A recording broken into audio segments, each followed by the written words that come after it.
નમસ્કાર વિદ્યાર્થી મિત્રો, હું છું સંદીપ ગુપ્તા. ગુપ્તા સર એજ્યુકેશનમાં આપ સૌનું હાર્દિક સ્વાગત કરું છું. વિદ્યાર્થી મિત્રો, આજે આપણે ધોરણ 10ના બેઝિક ગણિતનો પ્રશ્નપત્ર 2ના વિભાગ એનું સોલ્યુશન કરવાનું છે. તો સૌથી પહેલા આપણે જોશું કે અહીંયા તમને પ્રશ્ન 1 થી 24 જે સેક્શન એ માં આવે છે એમાંથી 1 થી 6 પ્રશ્નો જે વિકલ્પવાળા છે. તો પહેલો પ્રશ્ન આપણે જોઈએ. શું લખ્યું છે? જો 13x + 19y = 90 અને 19x + 13y = 70 હોય તો x + y = ખાલી જગ્યા. હવે ખાસ યાદ રાખજો, અહીંયા આપણને x + y કીધું છે એ તો ઠીક છે, પણ અહીંયા જરા તમે આંકડાઓ જો. અહીંયા 13x ને 19y છે, સેમ વસ્તુ અહીંયા બી છે 19x + 13y, એટલે કે આંકડા અલ્ટરનેટ છે. ત્યારે શું કરવાનું? આમાં ઘણા લોકો આદેશ અને લોપની રીત કરતા હોય છે, પણ એના કરતાં ઘણી શોર્ટકટ રીત છે. તો જરા જોઈએ શું છે અહીંયા. તો અહીંયા લખશું 13x + 19y = 90 અને લખશું 19x + 13y = 70. આપણે બંને સમીકરણને લખી નાખ્યું છે. હવે કરી નાખીએ સરવાળો, કેમ કે આપણને સરવાળો માંગેલો છે ને. ચાલો, 13 + 19 કેટલા થાય? 32. 32x 19 + 13 32y બરાબર 90 + 70 કેટલા થાય? 160. ચાલો, માટે 32x + 32y = 160 છે. તો શું આ બંનેમાં કોમન શું નીકળે? જરા જુઓ તો 32 નીકળશે ને. તો 32 કૌંસમાં x + y બરાબર 160. ચાલો, હા 32 ક્યાં જશે? આના છેદમાં, માટે આવશે શું? x + y બરાબર 160 ભાગ્યા 32. આપણને સૌને ખબર છે 32 પંચા કેટલા થાય? 160. માટે x + y બરાબર 5. તમે જોયું કેટલું ઇઝી રીત છે. અને આપણે શું કરીએ? લોપ કરીએ, આદેશ રીત કરીએ, અને ઘણી લાંબી રીત આપણે કરી નાખીએ છીએ. બરાબર. ચાલો નેક્સ્ટ ક્વેશ્ચન. શું લખ્યું છે? સમીકરણ ખાલી જગ્યાના બીજ 2 અને -1 છે. બરાબર. આ ખાસ આપણે વ્યવસ્થિત જોવાનું છે. શું લખ્યું છે? 2 અને -1 છે, એ બંને બીજ છે. ઓકે, તો ચાલો હવે આટલા સમીકરણમાં તો આપણે મૂકીને ચેક નથી કરવું. આપણે શું કરીએ? આ બીજ જે છે એને આપણે આલ્ફા અને બીટા લઈ લઈએ. ચાલો ધારી લઈએ કે ધારો કે આલ્ફા એટલે કે શૂન્ય એટલે કે બીજ બરાબર 2 અને બીટા બરાબર -1. બરાબર, આપણે એવું ધારી લઈએ. હવે શૂન્યનો સરવાળો અને ગુણાકાર મેળવી લઈએ. તો આલ્ફા + બીટા = ચાલો 2 + -1 છે, એટલે શું હશે? 2 - 1. કેટલા? 2 માંથી એ તો કેટલા આવશે? 1. હવે મળી લઈએ આલ્ફા × બીટા. ચાલો, તો 2 × -1 તો કેટલા આવશે? -2. હવે આપણને યાદ છે કે જે દ્વિઘાત બહુપદી માટેનું જે સૂત્ર છે, ફોર્મ્યુલા છે, શું છે? માટે p of x = યાદ કરો શું આવે? x² માઇનસ કૌંસમાં alpha + beta × x plus alpha × beta. કિંમત મૂકી દઈએ આપણે એની અંદર. તો શું આવે જરા જોઈએ? x² માઇનસ આલ્ફા + બીટા, જરા જો તો શું છે? 1 છે, એટલે 1 ના લખી તો બી ચાલે, એટલે x આવશે. પ્લસ અહીંયા જો આલ્ફા × બીટા તો -2. તો હવે જરા સોલ્યુશન લાવીએ તો x² - x - 2. જરા ચેક કરો આ આપણને ABCD માંથી કયો ઓપ્શન છે? તો જરા જોઈએ આપણે. તો હા, આમાં આપણને D ઓપ્શન સાચો છે. શું આવશે? x² - x - 2 = 0. તો આપણો જવાબ શું આવશે? આ. બરાબર. તો તમે જોઈ શકો છો કેટલી સહેલી રીતો છે ને આપણે ઘણી અઘરી રીતો કરીએ છીએ. ચાલો આપણે જોઈએ નેક્સ્ટ ક્વેશ્ચન. તો ચાલો હવે જોઈએ આપણે ત્રીજો પ્રશ્ન. શું લખ્યું છે? સમાંતર શ્રેણી 5, 7, 9, 11, 13, 15 માં છઠ્ઠી અવિભાજ્ય સંખ્યા ખાલી જગ્યા હશે. આપણી પાસે ઓપ્શન તો આપેલા છે, પણ પહેલા તો એ સમજો કે અહીંયા લખ્યું છે અવિભાજ્ય સંખ્યા. વિદ્યાર્થી મિત્રો, અવિભાજ્ય સંખ્યા કોને કહેવાય? એ તો ખ્યાલ છે ને કે જે સંખ્યાને માત્ર 2 જ અવયવ હોય. એક તો એક સંખ્યા પોતે અને 1. બરાબર, એનાથી વધારે અવયવ પડતા હોવા જોઈએ નહીં. તો કઈ કઈ સંખ્યા છે? તો સૌથી પહેલા અહીંયા જે લખ્યું છે લખી દઈએ આપણે. 5, 7, 9, 11, 13, 15. હવે જોઈએ કે કઈ કઈ સંખ્યાના માત્ર 2 જ ભાગ પડે છે. જેમ કે જો 5 છે, 5 × 5 એટલે કે અવિભાજ્ય છે, એના બીજા કોઈ ભાગ ન પડે. સેમ વસ્તુ 7, 7 × 7 બીજા કોઈ ભાગ નહીં પડે. 9 ના ભાગ પડે, 9 × 9 અને 3 × 3 9. બરાબર, એટલે ના ગણાય. પછી 11, એના પણ કોઈ ભાગ પડતા નથી, 11 × 11 જ થાય છે. એ રીતે 13 પણ છે, 13 × 13 એના કોઈ ભાગ ના પડે. 15 ના ભાગ પડે, 3 × 5 = 15 અને 15 × 15 એટલે એ વિભાજ્ય છે. ત્યાર પછી આપણે આગળ લઈએ. ચાલો 16, 17 બરાબર, તો અહીંયા આવશે 16 છે, એનાય ભાગ પડે છે. બરાબર, 17 છે, એના કોઈ ભાગ નથી પડતા. બરાબર, એટલે 17 × 17 કેટલી સંખ્યા થઈ 1 2 3 4 5 હજી એક બાકી છે ચાલો 18 જો 18 ના ભાગ પડે બરાબર 9 દુ 18 18 1 18 3 6 18 અલગ અલગ ઘણા બધા છે ત્યાર પછી 19 ના કોઈ ભાગ પડવા નથી એટલે લખ્યું છે છઠ્ઠી અવિભાજ્ય સંખ્યા જે આપણને મળી ગઈ છે કઈ છે 19 તો આમાં જોઈ લો ઓપ્શનમાં કયું છે તો ઓપ્શન નંબર બી 19 છે બરાબર ત્યાર પછી આગળ વધીએ ચોથો ક્વેશ્ચન શું લખ્યું છે બિંદુ P of -3 માંથી y અક્ષ પર દોરેલા લંબનો લંબપાદ m છે તો m ના યામ ખાલી જગ્યા છે ચાલો તો આપણને જ્યારે y અક્ષ પર કીધું છે તો ખાસ યાદ રાખવું જ્યારે y અક્ષ કીધું હોય ને ત્યારે x યામ તમારે 0 લેવાનું છે બરાબર y અક્ષ કીધું હોય x યામ 0 હોય તો એવો વિકલ્પ છે અહીંયા બી બીજું કોઈ વિકલ્પ નથી જેમાં x યામ 0 હશે બરાબર y અક્ષ માટે તો y યામ આ જ રહેશે પણ x યામ શું હશે 0 આવશે એટલે ઓપ્શન નંબર બી ઓકે ત્યાર પછી આપણે જોઈએ નેક્સ્ટ ક્વેશ્ચન તો હવે જોઈએ આપણે પ્રશ્ન 5 શું લખ્યું છે ત્રિકોણ ABC માં ખૂણો A બરાબર 30 અંશ ખૂણો B બરાબર 90 અંશ BC બરાબર 20 સેમી હોય તો AB બરાબર ખાલી જગ્યા સેમી અને AC બરાબર ખાલી જગ્યા સેમી ચાલો તો સૌથી પહેલા આપણને જે ત્રિકોણ કીધું છે દોરી લઈએ આપણે શું લખ્યું છે ત્રિકોણ ABC માં ખૂણો B બરાબર 90 એટલે કે કાટકોણ ત્રિકોણ છે આપણે ડ્રો કરી લઈએ અહીંયા B આપણે આપી દઈએ અહીંયા આપી દઈએ A અને અહીંયા આપી દઈએ C ચાલો ખૂણો A 30 અંશ છે અહીંયા 30 અંશ ત્યાર પછી શું કીધું છે BC બરાબર 20 સેમી આ BC છે 20 સેમી ચાલો હવે જો AB માંગેલું છે એટલે કે આ AB અને AC આ બંને બાજુ આપણને માંગેલું છે તો શું કરવાનું છે પહેલા તો એ જો આ જે ખૂણો છે એના માટે કઈ બાજુ છે તો આ સામેની બાજુ થાય શું થશે આ સામેની બાજુ અને આ થશે પાસેની બાજુ અને આ થશે આપણો કર્ણ ખૂણા A ની વાત કરું છું બરાબર C ની વાત કરતા નથી ચાલો તો આના પરથી આપણને સામેની બાજુ પાસેની બાજુ અને કર્ણ આ ત્રણેયનો ઉપયોગ ક્યાં થશે જરા આપણે જોઈએ તો સૌથી પહેલા મારે સામેની બાજુ પરથી કર્ણ મેળવવું છે બરાબર તો હું સાઇન નો ઉપયોગ કરીશ બરાબર તો સાઇન A ઇક્વલ ટુ ચાલો સાઇન A ઇક્વલ ટુ શું આવશે BC ના છેદમાં AC BC ના છેદમાં AC ચાલો આપણને એક જે ખૂણો છે કેટલા 30 અંશનો છે તો સાઇન 30 બરાબર BC કેટલું છે તો 20 છે છેદમાં AC તો AC આપણને જે માંગેલું છે ચલો સાઇન 30 ની કિંમત કેટલી છે યાદ કરો સાઇન 30 ની કિંમત 1/2 ઓકે તો 1/2 ઇક્વલ ટુ 20 ના છેદમાં AC માટે AC બરાબર કેટલા આવશે માટે AC બરાબર ચલો AC અહીંયા આવી જાય ગુણાકારમાં 1 ની સાથે અને 2 ક્યાં જતા છે 20 ની સાથે ગુણાકાર તો 20 દૂર 40 તો AC આપણને જે છે એ 40 મળી ગયું છે કેટલા છે આ 40 તમે કોઈ પણ પહેલા મેળવી શકો છો કાં તો AB મેળવો તો બી ચાલે હવે AB મેળવવું છે ચાલો તો આ સામેની બાજુ અને આ પાસેની બાજુ એના માટે કોણ આવશે તો tan નો ઉપયોગ થશે બરાબર આપણને બાજુ ખબર હોવી જોઈએ ચાલો તો tan 30 નો ઉપયોગ કરો તો tan 30 બરાબર સામેની બાજુ છેદમાં પાસેની બાજુ BC ના છેદમાં AB BC ના છેદમાં AB આપણને tan 30 ની કિંમત પણ ખબર હોય છે બરાબર કોષ્ટક ખાસ યાદ રાખવાનું છે આપણે ઘણીવાર આગળ કોષ્ટક સમજાવ્યું બી છે અને કોષ્ટક માટે આપણે વિડીયો પણ બનાવેલ છે શોર્ટ વિડીયો છે તમે એકવાર જોઈ લેજો એને ચાલો tan 30 હવે tan 30 ની કિંમત આપણને ખબર છે કેટલી 1/√3 BC જે કેટલા છે 20 સેમી છેદમાં AB ચાલો માટે AB ને કરતા બનાવો તો કેટલા આવશે જો AB અહીંયા ગુણાકારમાં આવે તો AB ગુણ્યા એટલે AB થાય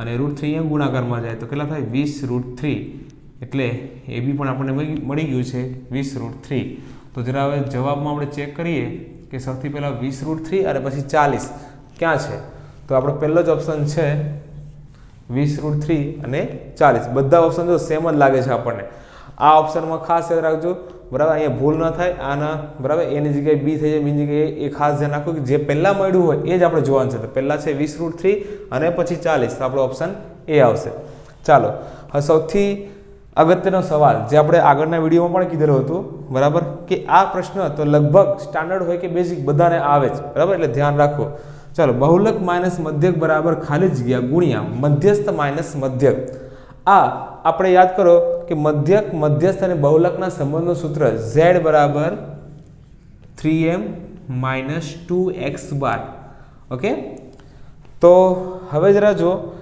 હવે આ બાજુ ઝેડ છે ડાબી બાજુ અને જમણી બાજુ 3m - 2x બાર છે. તો સેમ વસ્તુ અહીંયા બહુલક એટલે ઝેડ છે, મધ્યક એટલે કે x બાર, મધ્યસ્થ એટલે કે m અને માઇનસ મધ્યક એટલે x બાર. તો આ જ બાજુની વાત તો છોડો, સૌથી પહેલા આપણે આ બાજુ જોઈએ, ડાબી બાજુ શું લખ્યું છે? બહુલકમાંથી x બાર એટલે કે મધ્યક બાદ કર્યું છે, તો બાદ કરીએ આપણે, માટે z માઇનસ x બાર. જો તમે ડાબી બાજુ બાદ કરો તો જમણી બાજુ તમારે બાદ કરવું જ પડે, બરાબર, નિયમ મુજબ. 3m - 2x bar minus x બાર. ચાલો હવે અહીંયા z માઇનસ x બાર જે છે એ તો એમ જ રહેશે. હવે આ બાજુ જો શું થાય છે, તો 3m - 2x bar minus x બાર એટલે 3x બાર આવશે. કોમન શું નીકળશે? તો કોમન નીકળશે 3, તો આવશે આ રીતે, માટે z minus x bar equal to 3 common કાઢો તો m માઇનસ x બાર વધે, m માઇનસ x બાર. જરા એકવાર ચેક કરો રકમને કે શું આપણને આ જ માંગેલું છે, z minus x bar equal to ખાલી જગ્યા એની જગ્યાએ 3 આવ્યું છે અને m માઇનસ x બાર એટલે કે આપણો આન્સર મળી ગયો છે. કેટલો છે આન્સર? 3. તો કયો ઓપ્શન છે? તો સી ઓપ્શન છે, ઓપ્શન સી. કેટલા? 3. હવે આપણે જોઈએ નેક્સ્ટ ક્વેશ્ચન. તો વિદ્યાર્થી મિત્રો હવે આપણે જોવાનું છે વિધાનો સાચા બને તે રીતે ખાલી જગ્યા પૂરો, જેમાં પ્રશ્ન 7 થી લઈને 12 સુધીના પ્રશ્નો હશે. તો સૌથી પહેલા અહીંયા આવે છે 7મો પ્રશ્ન. શું લખ્યું છે? ગુસા 12, 15 અને 21 એટલે કે 12, 15 અને 21 નો આપણે ગુસા મેળવવાનો છે. આ દરેકમાં તમને 3 ઓપ્શન આપેલા જ છે, બરાબર, અને આમાં તમારે સાચો જવાબ મેળવવાનો છે. તો ચાલો હવે ગુસા મેળવવાનો છે. તો સૌથી પહેલા આપણે રીત જોઈ લઈએ. શું લખ્યું છે? 12, તો 12 ના ભાગ પાડીએ. 12 ના શું આવવું પડશે અહીંયા? તો 4 તેરી 12, તો 2 નો વર્ગ ગુણ્યા 3, બરાબર. ત્યાર પછી 15 છે, તો 15 ના ભાગ શું પડશે? તો 5 તેરી 15 એટલે કે 3 ગુણ્યા 5. અને ત્યાર પછી 21 છે, 21 નું શું આવશે? તો 3 સત્તા 21. ચાલો હવે ગુસા છે, તો ગુસાનું પૂરું નામ શું છે? ગુરુત્તમ સામાન્ય અવયવ.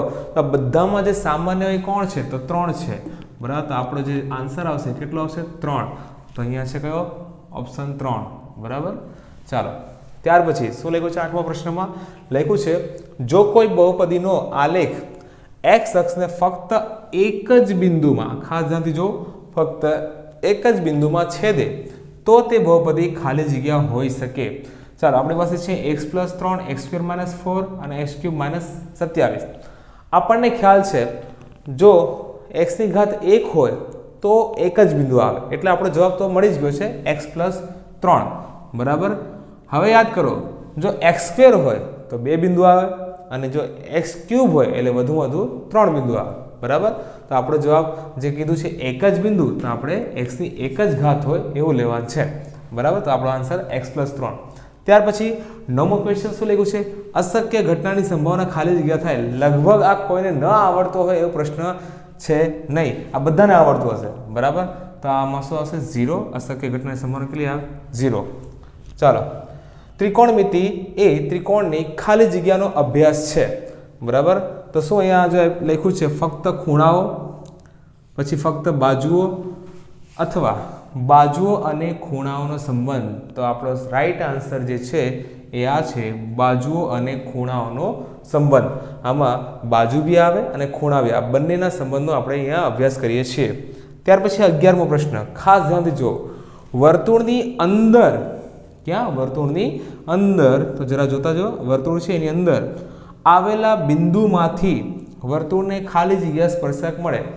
શું વિદ્યાર્થી મિત્રો વર્તુળની અંદર કોઈ બિંદુ હોય તો ત્યાંથી સ્પર્શક મળે કોઈ દિવસ? નહીં. તો ત્યાં શું મળે? તમને છેદિકા મળે. ત્યાં તમને સ્પર્શક ના મળે, કોણ મળે? છેદિકા. એટલે સ્પર્શક કેટલી આવશે? તો અહીંયા 0 આવશે. તો આપણો જવાબ શું છે? 0, બરાબર. કોઈ સ્પર્શક મળતું નથી. ત્યાર પછી 12મો ક્વેશ્ચન તમને આપ્યું છે જો m = 13.2, x બાર = 15.3 હોય તો z બરાબર ખાલી જગ્યા 11, 9 કે 10.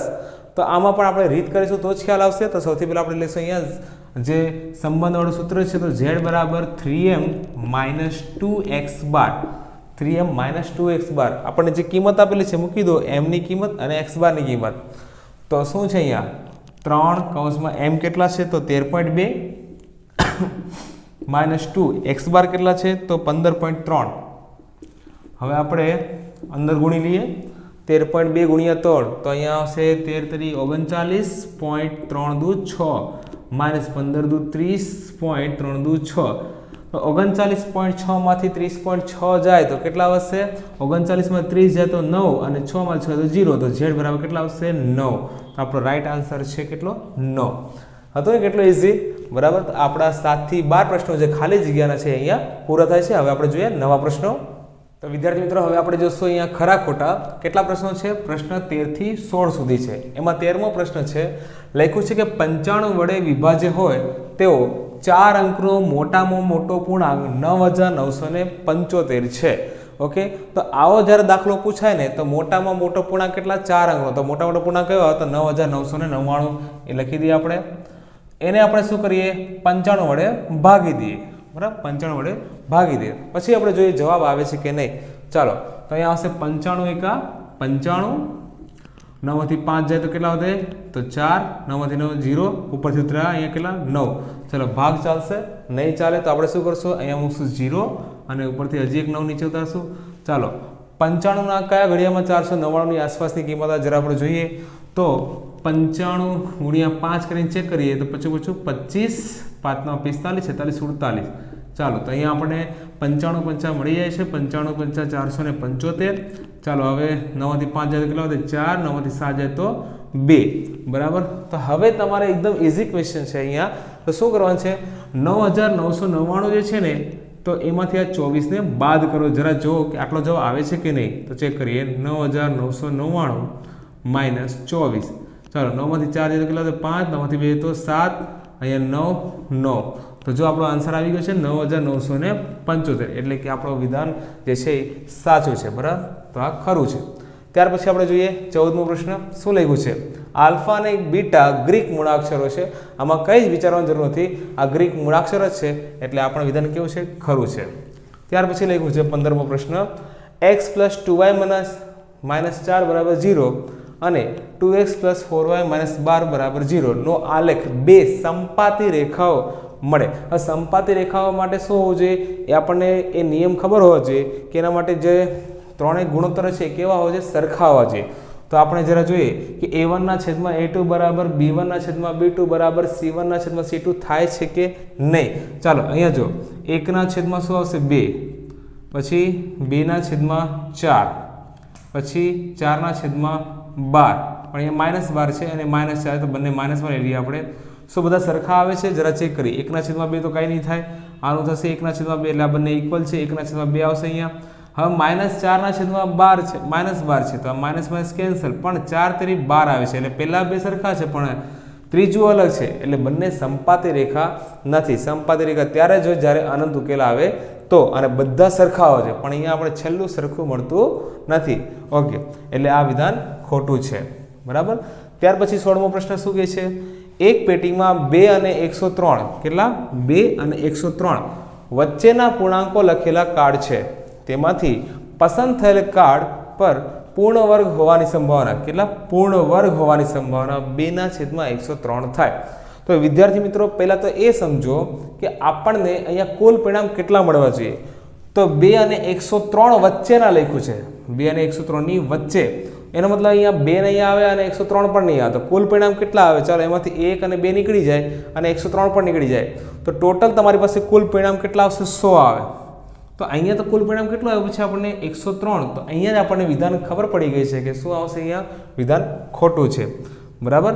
તો આ હતા આપણા ખરા ખોટા. હવે આપણે જોઈએ નેક્સ્ટ ક્વેશ્ચન. તો વિદ્યાર્થી મિત્રો, હવે આપણે જોવાનું છે એક વાક્ય, શબ્દ કે અંકમાં જવાબ આપો, જેમાં પ્રશ્નો 17 થી 20 સુધીના છે. ચાલો, એમાં 17મો પ્રશ્ન છે. શું લખ્યું છે? પ્રથમ n યુગ્મ ધન પૂર્ણાંકોનો સરવાળા માટેનું સામાન્ય સૂત્ર શું છે? આ સૂત્ર યાદ રાખવાનું છે તમારે બધાએ. શું આવશે? Sn = n². શું આવશે? અયુગ્મ ધન પૂર્ણાંકો માટેનું સૂત્ર છે n², બરાબર. સરવાળાનું સૂત્ર છે, ખાસ ધ્યાન રાખો. ચાલો, ત્યાર પછી લખ્યું છે વર્તુળનો સ્પર્શક વર્તુળને કેટલા બિંદુમાં છેદે? બરાબર. વર્તુળનો જે સ્પર્શક છે વર્તુળને માત્ર ને માત્ર એક જ બિંદુમાં છેદે. કેટલા? તો આન્સર શું આવશે? 1. ઓકે. ત્યાર પછી 19મો પ્રશ્ન. શું લખ્યું છે? એક સમતોલ પાસાને ઉછાળતા તેની પર યુગ્મ સંખ્યા મળે તેની સંભાવના શોધો. ચાલો, યુગ્મ સંખ્યાની સંભાવના કીધી છે. આપણને ખબર છે કે પાસો એની પર કેટલા કુલ પરિણામ મળે? તો કુલ પરિણામ આપણને કેટલા મળે છે એમાં? તો 6 પરિણામ આવે, કુલ પરિણામો છે આપણી પાસે 6. એમાં યુગ્મ સંખ્યા તો કઈ કઈ આવે? તો ભાઈ આપણને ખબર છે કે બેકી સંખ્યા, જેમ કે 2, પછી 4 અને 6, આ 3 શું છે? યુગ્મ સંખ્યા છે. તો સંભાવના આપણને કંઈક આ રીતે મળશે, P ઓફ A = 3/6 બરાબર, શક્ય પરિણામ છેદમાં કુલ પરિણામ. તો કેટલા જવાબ? 1/2. તો આ આપણો આન્સર છે. ત્યાર પછી 20મો પ્રશ્ન શું કીધું છે અહીંયા? મધ્યવર્તી સ્થિતિમાનનું કયું માપ સૌથી વધુ વખત ઉપયોગમાં લેવાય છે? તો એક જ છે, શું આવશે? મધ્યક. મધ્યક એ સૌથી વધુ વખત ઉપયોગમાં લેવાય છે. તો આવા થિયરિકલ પ્રશ્નો પૂછાઈ શકે છે, માટે આપણે બધા જ જે થિયરી છે બરાબર તમારે તૈયારી કરવાની છે. ઓકે વિદ્યાર્થી મિત્રો, તો આ આપણા એક વાક્ય, શબ્દ અને અંકના પ્રશ્નો હતા. હવે ત્યાર પછી આપણે જોઈએ જોડકા. ચાલો તો વિદ્યાર્થી મિત્રો, હવે આપણે પ્રશ્નના એન્ડમાં આવી ગયા છીએ. અહીંયા છેલ્લે આપણને આપેલું છે જોડકા જોડો. કેટલા છે? પ્રશ્ન 21 થી 24 સુધી. ચાલો તો જોઈ લઈએ આપણે. 21મા પ્રશ્નમાં શું લખ્યું છે? નળાકારનું કુલ પૃષ્ઠફળ શોધો. અને 22માં લખ્યું છે શંકુનું કુલ પૃષ્ઠફળ શોધો. એનો મતલબ એવું થયું કે આપણને અહીંયા સૂત્ર આવડતા હોવા જોઈએ. ચાલો, નળાકારનું કુલ પૃષ્ઠફળનું સૂત્ર જે છે એ આ છે, b 2πr r+h. એ જ રીતે શંકુનું કુલ પૃષ્ઠફળ શું આવે? πr l+r. એટલે આપણને સૂત્ર ખાસ મોડે હોવા જોઈએ. ચાલો ત્યાર પછી 23મો શું લખ્યું છે? 15 મિનિટના સમયગાળામાં મિનિટ કાંટા દ્વારા કેન્દ્ર આગળ બનતો ખૂણો. ચાલો તો આવા જ્યારે પ્રશ્ન આવે ખૂણો મેળવવાનો, તો ખાસ આપણે ધ્યાન રાખવું. આપણે 15 મિનિટની વાત કરી છે, તો ચાલો આપણે અહીંયા જોઈએ રીત એની. તો માન લો કે 60 મિનિટ છે, તો 60 મિનિટ હોય તો ઘડિયાળમાં 60 મિનિટ એટલે કે 360 અંશ થાય. તો 60 મિનિટ બરાબર 360 અંશ. માટે 15 મિનિટ બરાબર કેટલા થશે? તો જરા જોઈએ. 15 મિનિટ બરાબર ખાલી જગ્યા બરાબર. તો ચાલો, તો 15 × 360 છેદમાં 60. તો અહીંયા 60 છંગ કેટલા આવે? 360. 15 છંગ કેટલા આવશે? 90. 15 છંગ 90. તો ચાલો, તો પહેલાનો આપણે શું ઓપ્શન આવશે? C option. તો અહીંયા 90 અંશ આવશે. એ જ રીતે 60 મિનિટની વાત કરે તો 60 મિનિટના સમયગાળામાં મિનિટ કાંટા દ્વારા કેન્દ્ર આગળ બનતો ખૂણો. તો ચાલો હવે અહીંયા આપણે 60 લખી દઈએ. 60. ઓકે, તો 60 મિનિટનું અહીંયા 60 આવી જાય બરાબર. તો 60 જો ઉડી જાય તો 360 તો એમ જ રહેવાનું છે. ઓકે, તો શું આવશે અહીંયા આપણો જવાબ? 360 આવશે બરાબર. 360. ઓકે, તો ચાલો અહીંયા ઓપ્શન બી. કેટલો ઇઝી ક્વેશ્ચન છે બરાબર. તો વિદ્યાર્થી મિત્રો, આ તો પ્રશ્નપત્ર 2 નું સેક્શન એ, જે આપણે 1 થી 24 પ્રશ્નો આપણે જોઈ લીધા છે. હવે પછીના પ્રશ્નપત્રનું આપણે સેક્શન એ જોશું. ત્યાં સુધી તમારા વિડીયોને આગળ જોવા માટે તમે લાઇક, શેર અને સબસ્ક્રાઇબ કરવાનું ભૂલતા નહીં. તો અત્યારે જ જો વિડીયો ગમ્યો હોય તો લાઇક કરી દો, તમારા મિત્રોને શેર કરો અને સબસ્ક્રાઇબ કરવાનું તો ભૂલતા નહીં.